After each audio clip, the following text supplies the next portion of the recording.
প্রিয় দর্শক শ্রোতা, আসসালামু আলাইকুম।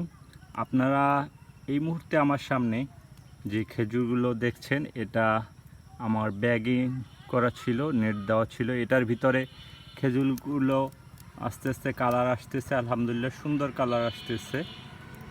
এদিকে একটা ব্যাগ করা আছে, গাছটাও দেখতে পাচ্ছেন এই অবস্থা, মাটি থেকে এতটুকু পরে। তো আলহামদুলিল্লাহ খেজুরের কালার আসতেছে। বাট এর পাশে আরেকটা বাধা আছে, যেটাকে আমি খোলা রেখেছি। সেই খোলা বাধাটায় আলহামদুলিল্লাহ সেটাও ভালো আছে, বর্ষার পানিতেও ক্র্যাক করেনি। কিন্তু একটু ঝামেলা হচ্ছে, কিছু ইঁদুর আস্তে আস্তে আমার এই বাধাটা থেকে খেজুরগুলো চুরি করতেছে প্রতিদিন রাতে। এর আগে আমি 2-3 বার কেটে নিয়েছি, আপনারা দেখতে পাচ্ছেন।